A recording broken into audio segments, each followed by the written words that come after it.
Hi, and welcome everybody to another edition of the Winner's Circle Sports Betting Podcast. I'm Ross Benjamin, and I'm joined today, Tuesday, February 22nd, by Mr. Chip Chirimbus.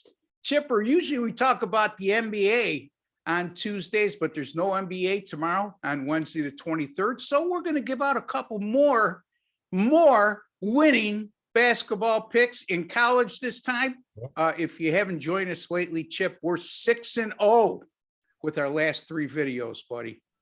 Well, I'm happy about that. And, I'm even happy about getting a break from the NBA. They needed it. And I think I may have needed it as well. And we've just jettisoned in college basketball since that's happened. So had a great week, went 6-0 until Sunday with Megabuck winners, including a game of the year.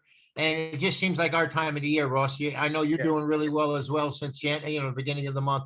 And the beginning of the year, Ross, sometimes I question, with our philosophy, say, about the way we look at lines, if the odds maker is really so confident in the line he's putting out, because sometimes we're jumping on something that just looks way off the wall and it ends up being off the wall. And we end up struggling at an early part of the year. I mean, it seems to have really leveled itself out for us right now. Absolutely. I concur on everything you just said. And, just like us, the lines makers don't really have a hold or grasp of how good each team is.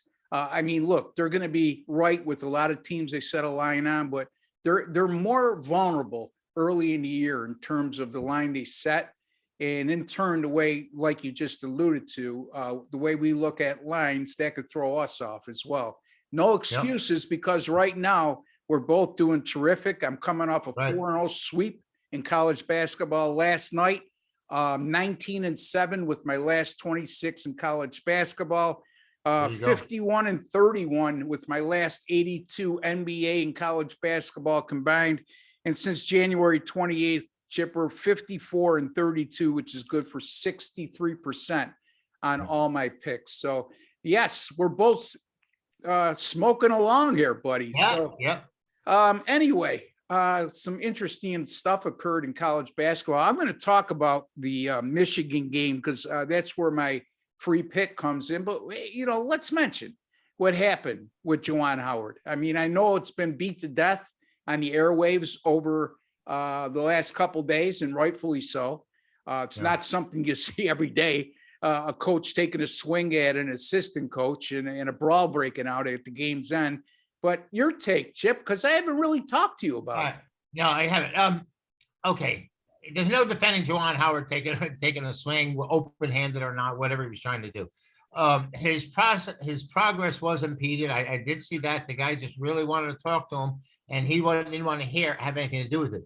But the idea where these people are talking about not shaking hands anymore, Ross, what's happened to sportsmanship? What's happened to, it's now like, it's taunting, but it's unsportsmanlike. And, we just don't see enough of it in sports as it is anymore. They've taken it away with, like I said, the face-to-face taunting that these players seem to really enjoy doing. And, my father used to say, if you have respect for your opponent and he beats you and then he wins a championship, you were beaten by the best. So why not respect your opponent? I mean, it just doesn't make sense to me, the way they act with these rules and the idea that they're not going to shake hands because of this incident. I mean, just think about it's an overreaction, Chipper. Yeah. So, and here's the thing too. You look at why this all occurred. Michigan was down by a sizable amount, double-digit margin, and they were pressing. And Ohio State called 2 timeouts in the last minute of the game due to, number one, the first timeout was they weren't ready for their press, which is understandable because the game was already decided and Juwan Howard kept pressing, okay? The second timeout occurred because they were tied up in the backcourt and they were approaching the 10-second violation. So they called timeout rather than lose possession. And it's different in the NBA than college basketball. In the NBA, if you call timeout and you haven't advanced the ball past midcourt and you've used up 8 seconds already, okay, you're going to get a side out after the timeout in 2 seconds to get past midcourt. the clock resets. That by 10-second violation resets in college basketball. So I don't think Juwan Howard, even though he'll never admit it, was aware of that. And you know what? I've heard this Maybe he's losing it, Ross. Didn't he walk out onto the court and pick Yes. up a live ball? That was just a rolling on brain it? freeze. You know, I mean, that wasn't intentional, it but was a dead play and it was moot as far as the game was concerned. But it just seemed kind of odd. It was sort of like practice. A coach might walk out there and practice and pick up the ball and hand it to the ref. But Yeah. you can't do it in a game. And they just had trouble with Izzo too as well. I guess he was suspended in the Big Ten as well for a game. So yeah, out well, of they're Michigan cracking State. down. There's no two ways about it. And rightfully so. I mean, look at the university levied the suspension on Juwan Howard, not the NCAA, as I understand it. Correct me if I'm wrong, Chip. But it's a 5-game suspension, which basically says it's the last 5 games of the regular season. My Right. question to you is, if Juwan Howard wasn't that coveted basketball player in the lore of Michigan history, winning the national championship, part of that Fab Five team, did they give him a little more leniency than they would have somebody else in this exact situation? Yes, I think so. And I think there's maybe 1 or 2 other factors as well. And not excluding the great season they had last year, which was totally unexpected. So, I think he had a little more rope than we would have had. Let's put it that way. Well, yeah, and the other thing too, Chip, if you recall, was a team that was ranked in the top 10 in the preseason poll, which obviously they were overrated, but they Right. still had high expectations, and they haven't come close to living up to any of those expectations. So he's definitely feeling the heat. And Michigan suffered some bad losses over the last month. So, it all adds up, and there's a lot of reasons why something like that may occur. It's unfortunate, okay? But I'm like you, Chip. When I played sports back in the day, was a 3-sport player in high school. I was as talkative and cocky as anyone, okay? And I had that little man's disease, man. I felt like I had to talk my way up to the big guys. So, but at the end of the day, when the game was done, I was more than respectful. I forgot about everything. You just do Right. sometimes, unless It's you a competitive nature. Yeah, It's just being a right. competitor. Right. You know?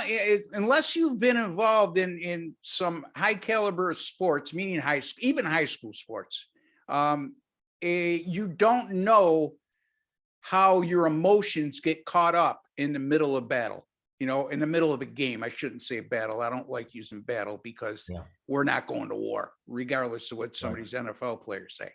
But yeah, you get carried away sometime. And I don't know about you, but I think you're a little more reserved than me, but I've said some things and did some things on the field that I look back at and regret. And I'm sure Juwan Howard is doing the same thing. And I'm not trying to put myself in the same category with Juwan Howard, who's a very accomplished, not only college basketball player, but NBA player as well. Anyway, Chipper, 6 in a row. The last 3 videos we've hit, and all the naysayers are hiding in the woods right now. And that's okay. Because at the end of the day, we want to win for the clients who really are faithful to us. And, let's keep it going today. So we got 2 free picks going for Wednesday, the 23rd. And we're going to start with you. And you got a Big East matchup you want to talk about. Yeah, I do. I'd love to say, well, this is what we do, Ross. We're supposed to win. And it just doesn't always happen like that. But it's great to be on a good run and a great feel for the games when we see one. And I saw this one. I told you that it was like a sore thumb. The first I looked at this game, I said, how could this be? And I'm talking about a Big East matchup where the conference leaders, Providence at 12-2, are at home hosting, who are they? Hosting Xavier. They're hosting Xavier, who's just 7-8 within conference. And, Providence, we played against them Sunday. We had Butler as a beautiful money game winner in the Big East. Butler blew a 19-point lead, but they still covered in overtime. Providence got the non-cover win. They're 4-0 in the last 4 meetings against this team, and yet at home in this situation, they opened up 1. I think it's moved to 1.5. And, the Musketeers have only gotten the money 1 of the last 5 times they've gone out and played. They lost 4 of the last 5, and the team they beat, Connecticut, came back to beat them again. So this line is illogical to me. It's like we said, now's the time when the odds makers are putting numbers up to us where we recognize and jump on it. And this is one of them for me. The dog is 8-2 in the last 10 in the series. I'm going to play Xavier, and I think it's a good play, Ross. I'm probably going to be looking to sell this game. Xavier plus the 2, Chip, if I Is it recall. up to 2? I think they're going to win the game outright with that number, but I saw 1.5. If you tell me 2, 2.5 tomorrow, Yeah, I'll be well, happy all with right. that. Let's say Xavier plus 1.5 plus 2, whatever it is. Okay, he Okay. likes Xavier, and he doesn't care if it goes to a pick. He's Yeah. going to take Xavier over Providence. I agree with you, Chip. You look at all the analytics in college basketball these days, the way both of us like to do, but not get carried away with it. But you look at the analytics in Providence in when it comes to KenPom and when it comes to Haslam metrics, both of those well-respected sites have Providence well outside the top 25. They have them more like in the 40s and 50s, even though they have what, 21 or 22-3 record. And this is exactly what Chipper had brought up earlier. You look at this line and say Providence is 14-1 at home.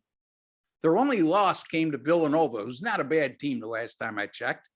And here they are, only a 1.5 or 2 point favorite against Xavier, who has been in and out of the top 25 all year.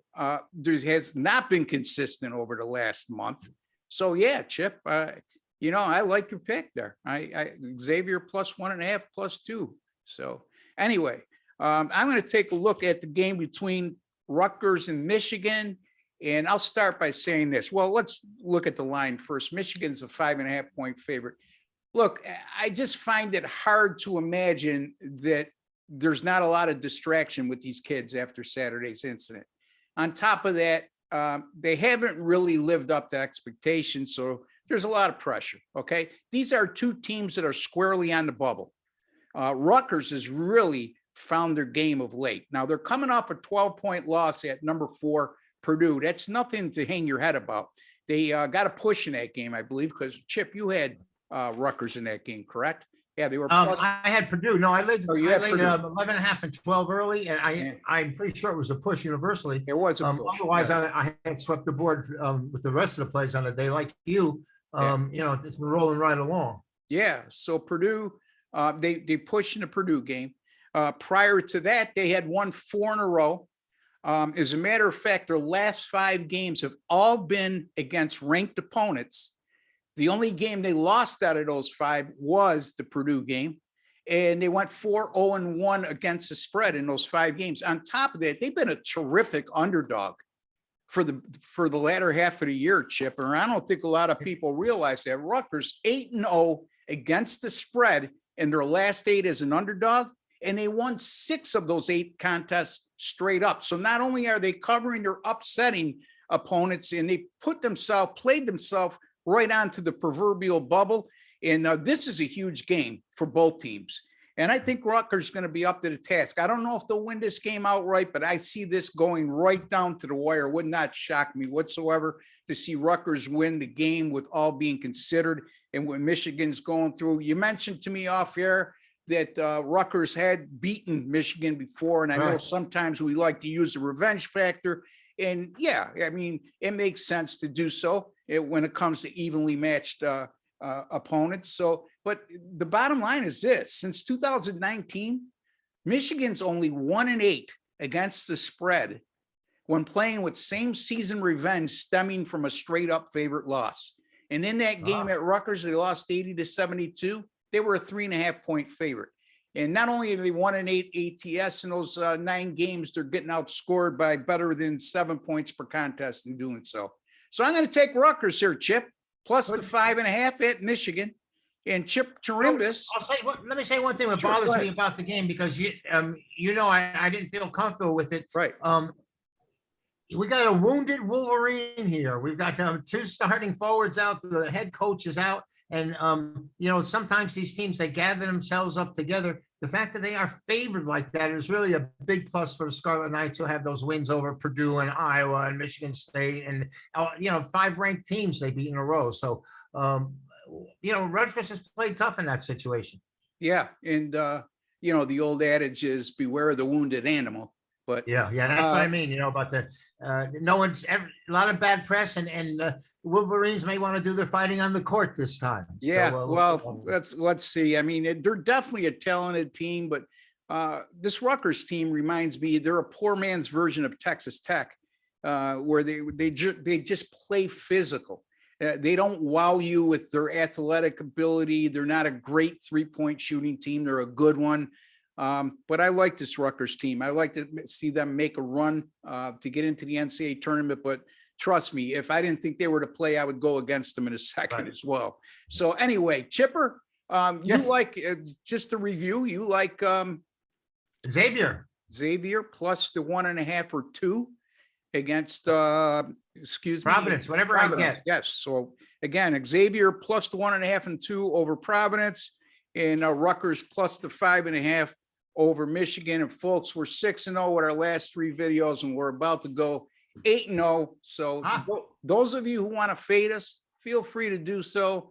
Just make sure you have somebody you could talk to that you can get a loan from quickly if you continue to do so. Anyway, Chip, tell the folks how you're doing it late and what you got coming up this week. Well, my mother used to go home and pat yourself on the back, and that's where I am right now. 20-7 in the last 4 weeks with my megabuck plays, my single strongest play, highlighted last Saturday by Iowa Game of the Year, a 13-point winner as a 5-point underdog. But Ross, I have a special package at chipwins.com right now. Get the rest of the season and the NCAA tournament, along with the NIT and CBA and whatever else you can come up with. The rest of the college basketball season will be included. So log on, follow the buy links.